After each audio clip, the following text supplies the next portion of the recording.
The night before her wedding, Philippa Norwell moved through the corridors of Whitmore's London townhouse in her stockinged feet, a single candle cupped in her palm, telling herself she was only thirsty. She had not slept. The house was still, the kind of stillness that gathers in large rooms after servants have retired and guests have said their final good nights, and the only sound was the faint press of her feet against cold stone and the distant tick of a clock she could not see. She was 28 years old, and tomorrow she would become the Marchioness of Whitmore, and she had arranged her thoughts about this fact, the way she arranged everything, by category, by consequence, by what could be managed, and what could be set aside. Then she saw the light under the door. It was the small sitting room at the end of the East Passage, a room she had never been invited into, a room she had assumed was simply closed. The door stood half open. Candlelight moved across the gap in the door frame, warm and unsteady, and through it came the voice of Lord Clifford Ashby, Marquess of Whitmore, speaking in a register she had never once heard him use with her. Low, fervent, stripped of the easy pleasantry that was his social armor. He was saying, "I will always love you. You know that. Whatever happens tomorrow, you know that." Philippa stood in the corridor for 30 seconds. She counted them later, because she needed to know how long it had taken her to understand the entire architecture of the last 8 months. The courtship conducted with admiration rather than ardor. The compliments offered with the careful precision of a man who has already spent his passion elsewhere. The way he had never once looked at her, the way he was now making someone else feel looked at. Through a half-open door, the night before their wedding. She did not move toward the door. She did not push it open to see who was inside. She already knew what she needed to know, and the knowing was sufficient. She returned to her room without making a sound. She sat at the writing desk and did not allow herself to sit still for more than a moment before she pulled the first sheet of paper toward her. 3 letters. She wrote to her mother first. Brief, direct, the kind of note that conveyed a decision rather than an explanation. She wrote to Whitmore next, and this one she was careful with, because she was not a woman who sent weapons when a door would do. She told him only that she had heard enough, that she would not require an account of the rest, and that she trusted he would manage the dissolution of the engagement with the same discretion he had managed everything else. The 3rd letter was the longest. It was addressed to Lady Sybil Carnworth, her godmother, who lived in North Yorkshire and who had written to Philippa 6 weeks ago about a library at Ashford Hall that needed cataloguing. 17,000 volumes, she had said, accumulated over 2 centuries. Significant medieval manuscript collection, entirely without organization. And who had added, in her characteristic postscript, "I thought of you immediately, my dear, though I suppose you will be too married by then to consider it." Philippa sealed all 3 letters, dressed herself, and woke her maid. By dawn she was in a hired carriage. Her maid sat opposite with one trunk. Philippa had her notes, her 2 anonymously published monographs on early medieval manuscript tradition, her reference books, and the particular calm of a woman who has just stopped performing a version of herself she never fully believed in. The journey to Yorkshire took 2 days. She spent most of it reading, and when she could not read, she watched the landscape change. London giving way to flatter country, then to something older and more severe. The moors rising gray-green under an October sky that could not decide between cloud and sun. By the time the carriage turned through the gates of Ashford Hall, the light was the color of cold tea and the air smelled of heather and damp stone, and something faintly mineral she could not identify. Gareth Ashford, Viscount Ashford, was standing at the top of the front steps when the carriage arrived, which was either excellent timing or the kind of studied courtesy that expected to be noticed. He was 33, taller than she had expected from Lady Sybil's description, with the particular stillness of a man who has spent considerable time alone in large rooms. He wore no hat. His dark coat was well cut, but not new. When the footman opened the carriage door and Gareth descended the steps to offer his hand, Philippa took it, briefly, formally, and noticed, before she noticed anything else about him, that his fingers were ink-stained at the knuckle. Not a nobleman's hands, a scholar's. She filed the observation and said nothing. "Lady Philippa," he said, "you are welcome to Ashford Hall. I hope the journey was not disagreeable." "It was perfectly agreeable, thank you," Philippa replied. "I would very much like to see the library." He had not expected that. She saw it, a slight adjustment of his expression, the recalibration of a man who had prepared a particular kind of conversation and found it unnecessary. "Of course," he said. "I will have Mrs. Hartley show you to your rooms first, and then—" "I would prefer the library," Philippa said pleasantly, "if it is all the same to you." It was not apparently all the same to him, but he led her there. The Ashford Library occupied the entire east wing of the ground floor. 3 connected rooms of floor-to-ceiling shelves, the light coming in from tall north-facing windows that kept the manuscripts from bleaching, the air carrying the dense, specific smell of aged paper and old leather that Philippa associated, at a level beneath thought, with the best hours of her life. She stood in the doorway of the first room and took it in. The accumulated disorder of 2 centuries of collecting, volumes shelved without system, boxes stacked in corners, a writing table buried under loose papers that had been disturbed recently by someone who had not replaced them in order. "You have been working in here," she said. "Occasionally," Gareth said from behind her. "On what?" A pause.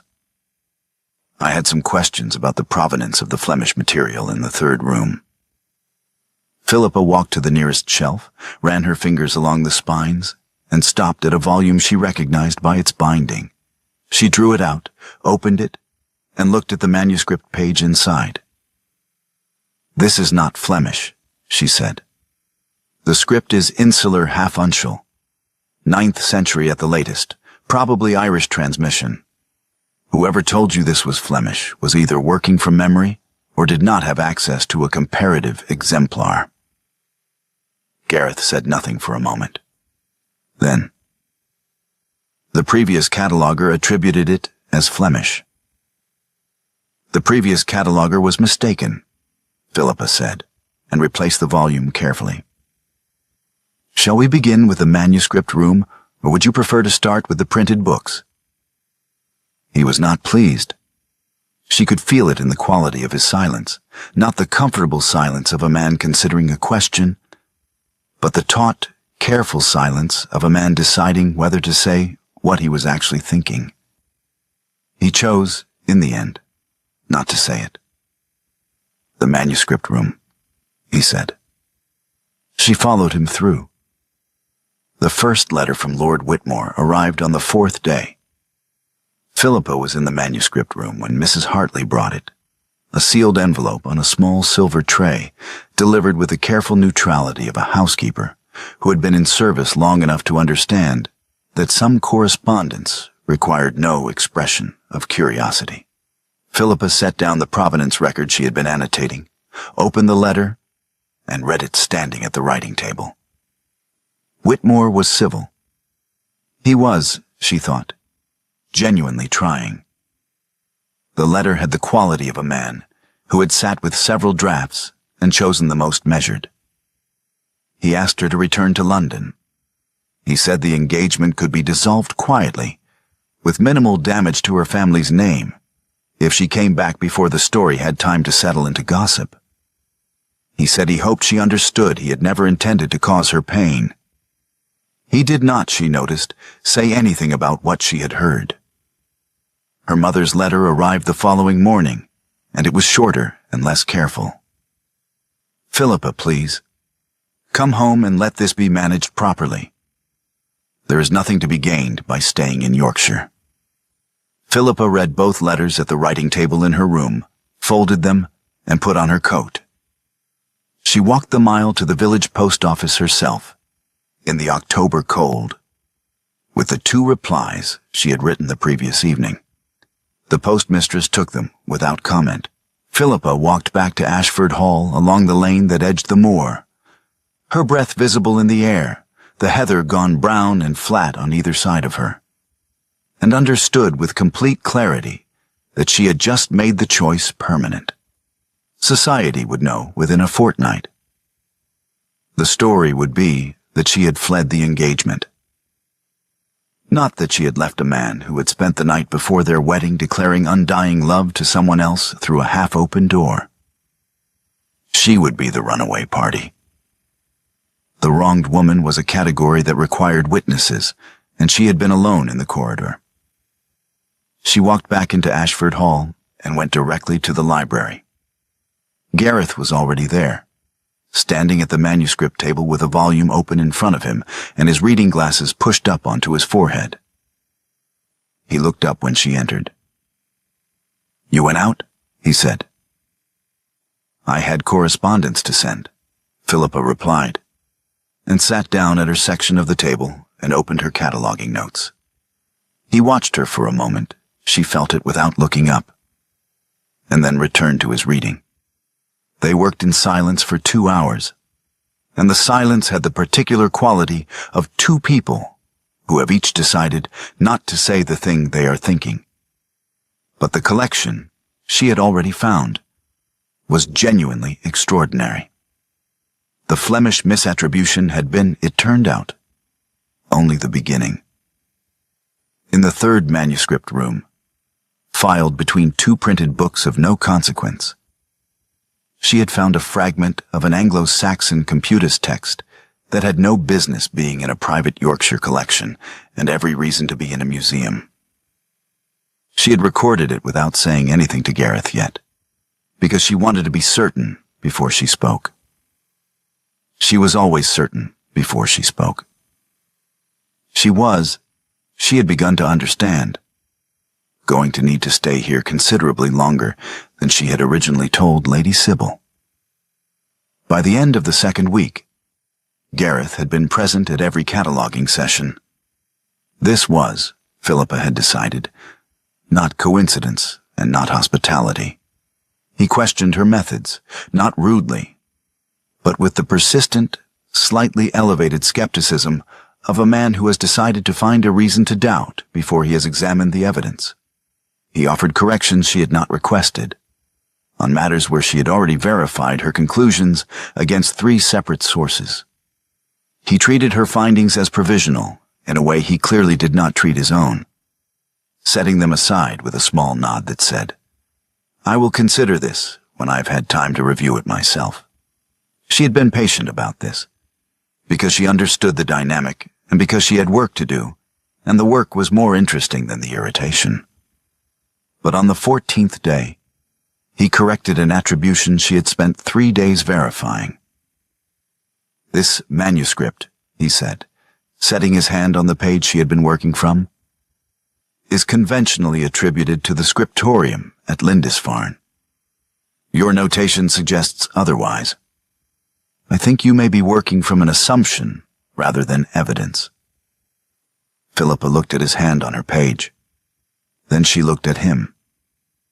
Then she went to the flat drawer at the bottom of the manuscript cabinet and removed a document she had filed there 4 days ago, specifically because she had known this conversation was coming. She set the document on the table in front of him. "This is a secondary provenance record from the Lindisfarne collection, dated 1782, which explicitly states that the manuscript was received from a Durham house and not produced at Lindisfarne. The Lindisfarne attribution was a copying error made in 1834 and has been repeated ever since because no one went back to the 1782 record." She paused. "It is conclusive." Gareth read the document. He read it again. Then he said, "It is not entirely conclusive. The 1782 record could itself be in error." The room went very quiet. Philippa set down her pen. She did not raise her voice, because she had never found that raising her voice accomplished anything that a precise sentence could not accomplish more effectively. "Lord Ashford," she said, "I have been in this library for 2 weeks. In that time you have questioned every significant finding I have made, offered corrections on matters I had already verified, and treated my conclusions as preliminary until you had personally reviewed them. A courtesy you do not appear to extend to your own conclusions. I have assumed, until this moment, that you were being thorough. I am now reconsidering that assumption." She looked at him steadily. "You are not protecting this collection from error.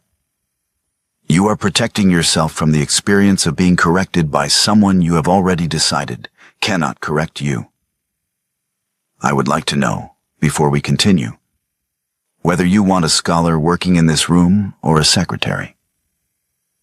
He said nothing. The silence stretched long enough to become its own kind of answer.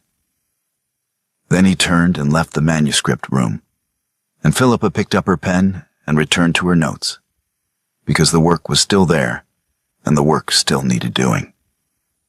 The following morning, she arrived in the manuscript room to find a folded note placed precisely beside her cataloging records.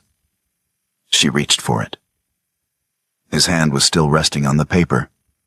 He had not heard her come in, or had heard her and had not moved, and for half a second they were both still, her fingers an inch from the paper and his hand flat against the table, neither speaking and neither withdrawing. Then he lifted his hand. She unfolded the note. In a hand she recognized as his. Small, controlled, the letters formed with the care of someone who had been taught penmanship and had also thought about it. It read, "The Durham provenance is correct. The attribution stands as you recorded it. I was wrong." She folded the note and set it in her cataloging file. "Thank you," she said. "It was a good find," he said, and returned to his reading. And they worked in silence for the rest of the morning. And the silence this time was an entirely different kind. Word reached them from London that week through Lady Sybil's correspondence. Whitmore had been seen at his club looking distressed, and there was some talk.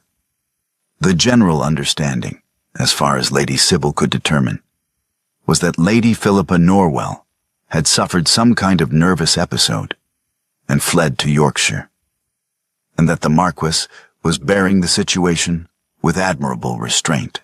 Philippa read this and returned to the Anglo-Saxon Computus fragment, which was considerably more interesting. A letter arrived from Sir Rupert Fenwick, Fellow of the Society of Antiquaries, addressed to Gareth and proposing to send several of his colleagues to Ashford Hall to assist with what he described as the considerable undertaking of cataloguing so significant a collection. Colleagues who would, he noted, bring the benefit of established scholarly frameworks to what must be an overwhelming task. Philippa did not see this letter until after Gareth had already replied to it. She found out because Mrs. Hartley mentioned in passing that a letter had gone out to London by the afternoon post. And when Philippa asked Gareth about it that evening as they were finishing the day's work, he told her about Fenwick's proposal and his refusal with the matter-of-fact brevity of a man who considered the matter closed. "You declined without telling me," she said. "The collection is under my family's care," he replied. "The decision was mine to make." She noted that this was true. She noted also that his refusal had protected her position in a way he had not said aloud, and she had not asked him to do. She said nothing more about it and went back to her notes. But she did not forget it. 2 days later, working alone in the afternoon while Gareth attended to estate business, Philippa opened the largest of the older manuscript cabinets to retrieve a document she had catalogued the previous week. The drawer stuck slightly as she pulled it, not in the way drawers stick from damp, but with a slight resistance that suggested a different kind of obstruction. She pulled harder. The drawer came open, and she saw at the back that the floor of it was not level. One section sitting fractionally higher than the other, the join visible only because she was looking directly at it from above. She pressed the raised section. It lifted. Inside the false bottom, a packet of letters tied with a faded ribbon. The paper slightly yellowed. The handwriting on the top envelope immediately familiar to her, because she had seen it on the ownership inscription of 3 books in the collection. The letters were from Gareth's Oxford mentor, a Professor Aldous Carey. The last of them dated 2 years ago. She read them in order, standing at the cabinet, then sat down at the writing table and read them again. The correspondence documented, in the careful, precise language of a scholar, writing to a former student he trusted completely. A discovery Gareth had made in this very collection 2 years ago. A signed secondary manuscript, misfiled in an uncatalogued box, proving beyond reasonable dispute that the collection's most celebrated medieval text, attributed for 2 centuries to a named male ecclesiastical scholar, had in fact been composed by a woman, a nun, Sister Agnes of Whitby. The secondary manuscript bore her name and her hand, and a marginal notation in the same hand that corresponded exactly to 3 passages in the primary text. Professor Carey's final letter was the most careful. He wrote, "I understand your hesitation, Gareth. Hargreave spent 30 years building his reputation on the Ashford attribution. He is not a young man. To correct it now, publicly, would end his standing entirely.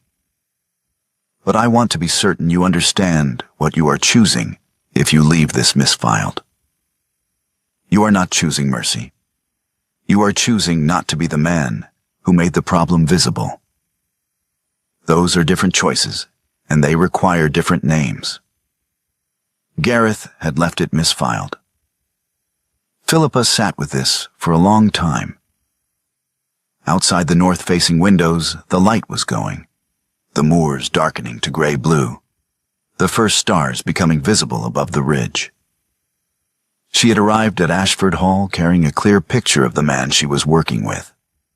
Arrogant, dismissive, condescending, the kind of nobleman who had collected a scholar's education as an ornament and wore it the way he wore his title, as a claim to authority rather than an obligation to use it well. That picture was not accurate. She could see now that it was not accurate, and the recognition was uncomfortable in the specific way that it is uncomfortable to discover you have been doing to someone the same thing you resented them doing to you. She was still sitting there at midnight when she realized she could not stay in the manuscript room any longer. She went to the small parlor at the end of the library corridor, intending to find a book, and found instead that the room was already lit. Gareth was in the armchair by the fire with a book open on his knee. He was not reading it. He looked up when she came in and did not ask what she was doing there. And she did not ask what he was doing there. And she sat down in the chair on the other side of the fire. They talked for 2 hours. Not about the letters, not about Sister Agnes or Professor Carey or the misfiled manuscript. They talked about what it cost a person to know something and choose not to act on it. The specific, private weight of a decision made not from cruelty, but from the quieter failure of deciding that institutional peace was the same as moral acceptability. Philippa said she had spent 8 months agreeing to a marriage she did not fully believe in, because she had told herself that separating intellect from feeling was wisdom, and that it had taken 30 seconds in a corridor to understand that it was not wisdom at all. It was the particular cowardice of a woman who had learned to be afraid of wanting things too openly. Gareth said, without looking at her, that he had once had a piece of information that would have changed something important, and had made a choice about it that he had since had cause to reconsider, and that the reconsidering was the harder part. "Because you cannot undo it," Philippa said. "No," he agreed. "You can only decide what to do next." His hand rested on the arm of the chair, close to the edge of the small table between them. She was aware of the warmth of it, the ink-stained knuckles she had noticed on the day she arrived. Neither of them moved toward the other. Neither moved away. The fire settled, and the clock on the mantel counted the silence, and outside the Yorkshire dark pressed against the windows, and they sat there until the fire was nearly out, and they had said everything they could say, without saying what they were actually talking about. Sir Rupert Fenwick arrived at Ashford Hall on a Tuesday, uninvited, with 2 colleagues and the specific confidence of a man who has never been turned away from anywhere. He was 60, broad, with the red complexion of a man who ate well and walked infrequently, and he had the social manner of someone who had been a fellow of the Society of Antiquaries for long enough to mistake institutional standing for intellectual authority. He introduced his colleagues, a Mr. Ashby of the British Museum and a Mr. Trent of King's College, and explained with great warmth that he had been so concerned about the scope of the undertaking at Ashford Hall that he had simply felt compelled to come and offer what assistance he could. Gareth received them in the library, with a courtesy that did not quite conceal his displeasure. Philippa stood at the manuscript table with her cataloguing records in front of her, and watched Gareth position himself, without appearing to do so, between Rupert and the table where she worked, so that Rupert was obliged to address them both rather than speaking past her. She noticed. She said nothing. Rupert surveyed the room with the proprietary satisfaction of a man inspecting something he intends to acquire. He asked about the methodology. He asked about the attribution records. He asked with a smile that was doing a great deal of work, whether Lady Philippa had had much opportunity to work with medieval manuscripts of this complexity before, given that, and here the smile expanded slightly, the preliminary enthusiasm of a fresh approach was often the most valuable at the beginning of a project, before the technical requirements became more demanding. "Lady Philippa is the most technically rigorous scholar I have worked with," Gareth said. And then he said nothing else. He did not correct Rupert's characterization of her methods as preliminary enthusiasm. He did not point out that she had already produced more accurate attributions in 2 weeks than the collection had accumulated in 2 centuries. He stood there and let Rupert nod and smile and make a note in the small book he carried. And Philippa watched it happen and kept her expression entirely still. After Rupert and his colleagues had been shown the collection and given tea and sent on their way with assurances that Lord Ashford would be in touch, Philippa went to her room and did not come down to dinner. The following 3 days were perfectly correct. She arrived in the manuscript room each morning at the time she had always arrived. She catalogued, she verified, she made notes. When Gareth spoke to her about the work, she answered him fully and professionally and with absolute courtesy. And when he attempted, on the 2nd day, to say something that was not about the work, she said, "I think the Flemish box in the 3rd room needs attention today," and returned to her notes. He tried again on the 3rd day, standing in the doorway of the manuscript room while she worked. "Philippa," he said, "what I should have said when Rupert was here. The cataloguing of the provenance records is nearly complete for the 1st room," she said without looking up. "I expect to begin the 2nd room by the end of the week." He stood in the doorway for a moment longer. Then he left. The letter from the Society of Antiquaries arrived that same afternoon. It was addressed to Gareth, formal and precise, and it informed him that the Society had received a communication from Sir Rupert Fenwick regarding the Ashford collection. and that in the absence of a formal letter of scholarly intent, submitted under the endorsement of an established fellow within 3 weeks. The collection would be reviewed under Sir Rupert's proposed supervisory framework. The letter noted, with careful institutional neutrality, that this framework would involve the Society's own cataloging standards and personnel, and that any existing work would be treated as preliminary documentation rather than a finished scholarly record. Philippa read the letter when Gareth brought it to the manuscript room and set it on the table in front of her without comment.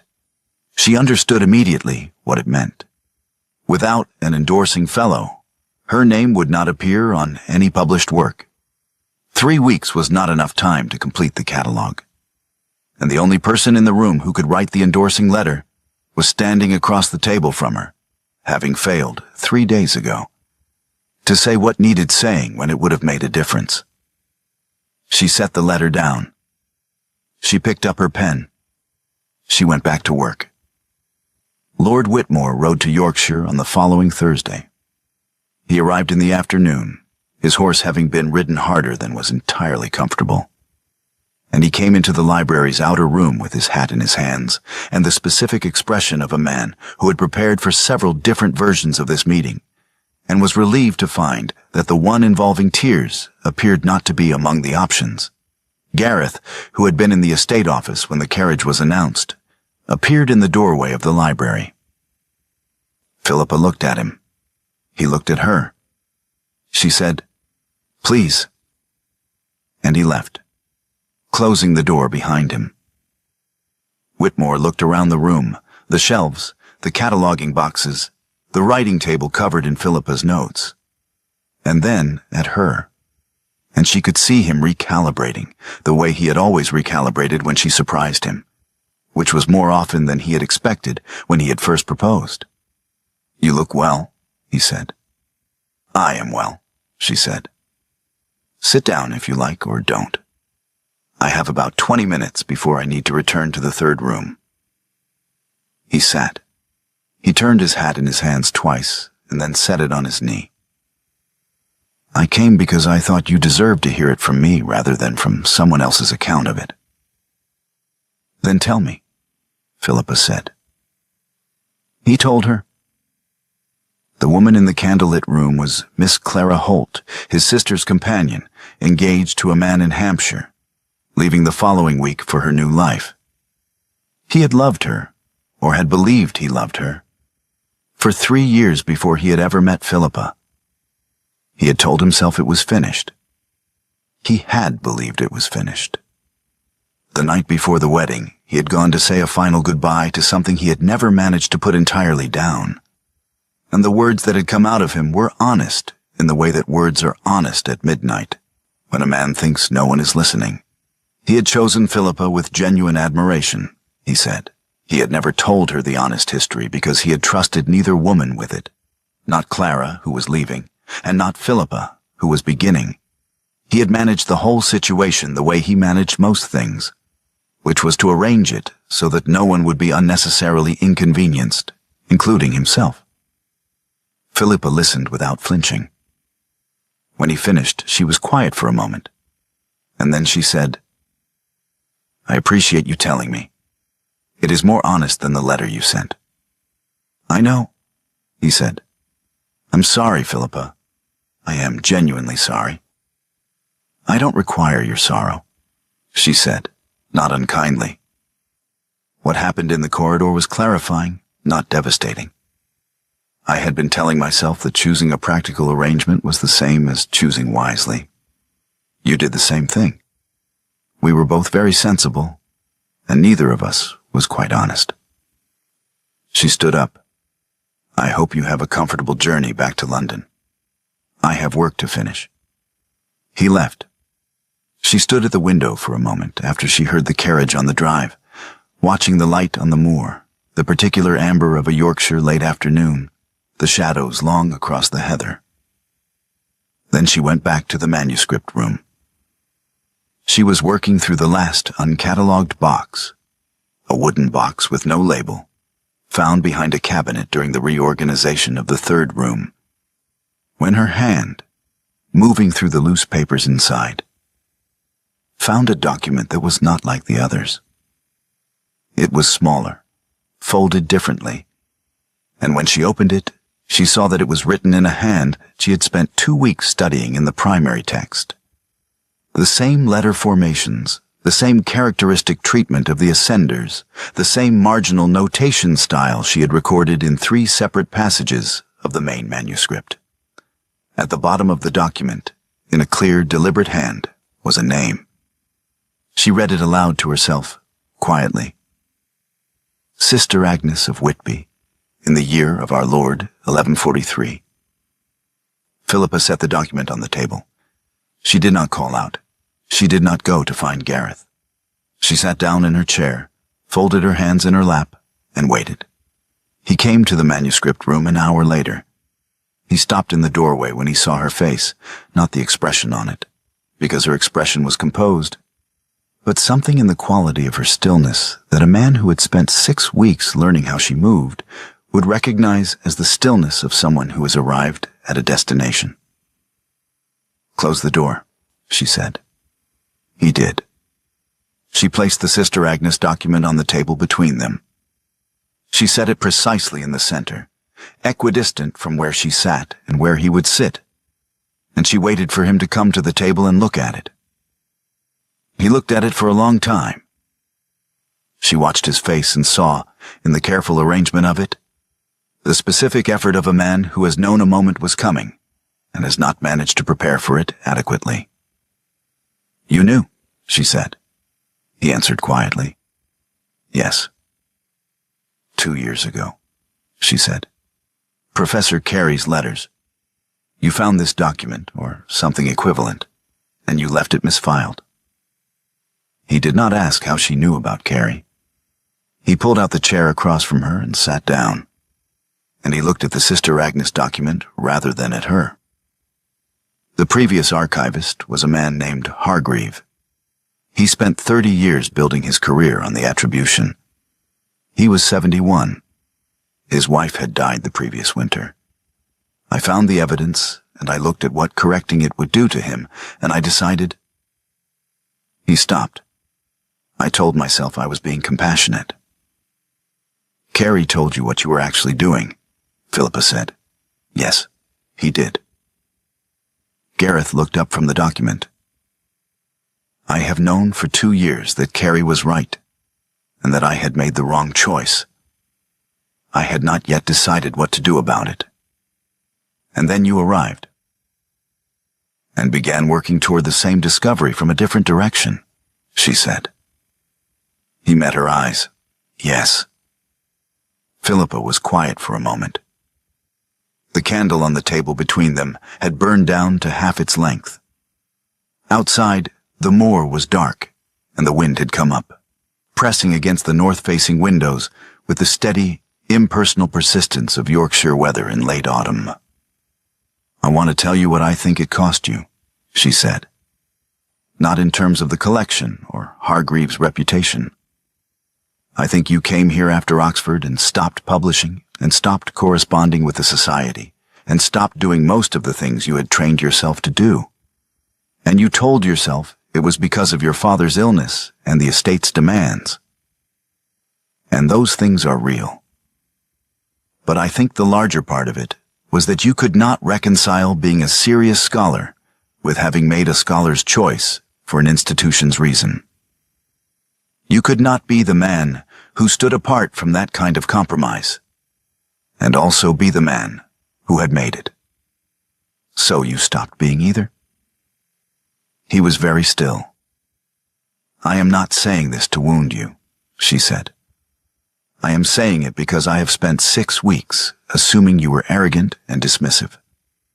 And the evidence I actually had in front of me did not support that conclusion.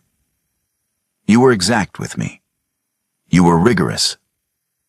When you were wrong about the Durham attribution, you admitted it in writing and without qualification. I made an assumption about who you were before I had sufficient evidence, and I was wrong. And I am telling you so because I think we should both be clear about what we have each gotten wrong before we go any further." Gareth was quiet for a long moment. Then he said, "The night you went to the parlor and found me there, I had been sitting with Carrie's last letter for an hour. I had taken it out of the drawer to read it again. I had been doing that periodically for 2 years." "I know," she said. "I found them all." "I know you did," he said. "I saw that the drawer had been opened." The wind pressed against the windows. The candle flame moved sideways and steadied. "We need to write the attribution correction," Philippa said. "Tonight, if we can. The Society's deadline is in 11 days, and the revised record needs to be complete before the endorsing letter goes out." He looked at her. Something in his face shifted. Not dramatically. Not in the way that faces shift in the kind of stories Philippa did not entirely trust, but quietly. The way a room changes when someone opens a window that has been closed too long. "All right," he said. They worked through the night. By 3 in the morning, the revised attribution record was complete. Sister Agnes of Whitby, documented, sourced, cross-referenced against every relevant piece of evidence in the collection. The suppression history noted with the careful, factual language of scholarship that does not editorialize but does not omit. By 4, the formal catalog introduction was drafted. By 5, the sky outside the north-facing windows had begun to separate from black into the particular dark blue that precedes Yorkshire dawn. Philippa set down her pen. Her hand ached. She pressed it flat against the table and felt the cold of the wood against her palm. Gareth was looking at her. "What are you going to do next?" he asked. His voice was low, the way voices are low at 5 in the morning when the night's work is finished and the ordinary world has not yet resumed. "Not with the catalog, with your life." She looked at him across the table, across the revised attribution, across the 2 sets of notes interleaved on the same page, across 6 weeks of argument and friction, and 2 hours in a parlor at midnight, and a hand resting on a table between them. She leaned across the table and kissed him. Once. Brief and deliberate, the way she did most things. He went very still. Then he kissed her back. Slowly, with the careful attention of a man who had been thinking about something for considerably longer than he had admitted to himself, and who was now doing it properly rather than quickly.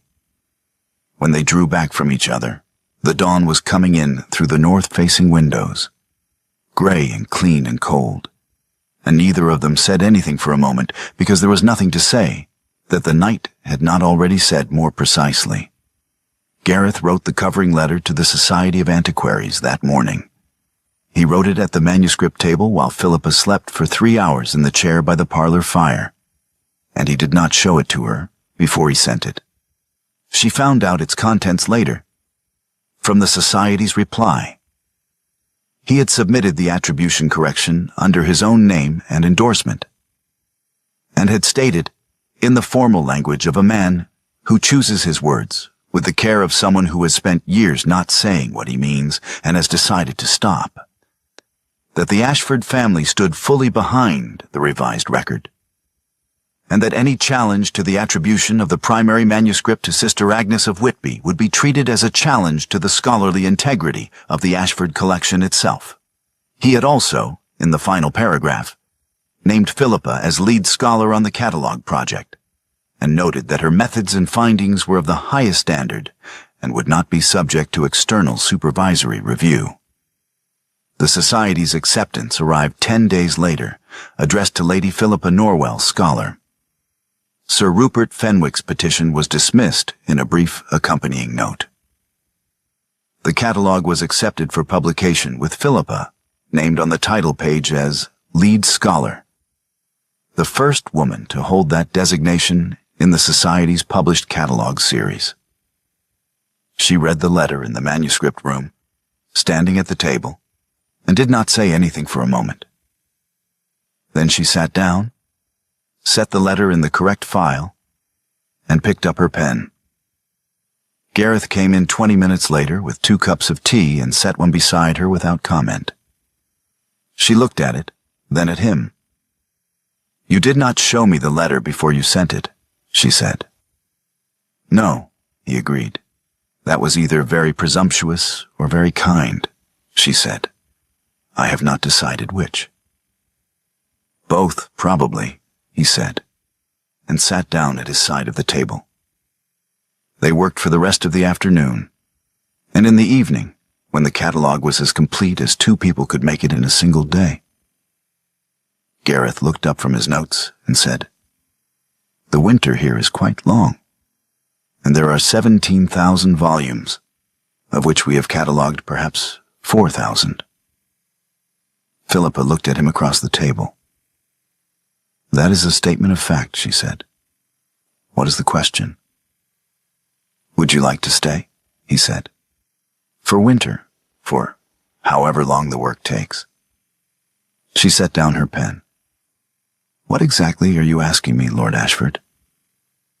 He looked at her with the directness of a man who had spent too long choosing institutional comfort over honest speech, and had decided, sometime in the last 6 weeks, that he was finished with that particular habit. "I am asking you to stay," he said, "not for the catalogue." She held his gaze for a moment longer than was strictly necessary. Then she stood, crossed to the door of the manuscript room, and closed it.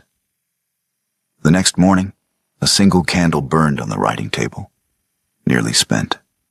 2 sets of notes lay on the desk, her handwriting and his, the attributions and the corrections and the cross-references running together across a single page, indistinguishable from each other in the pale winter light.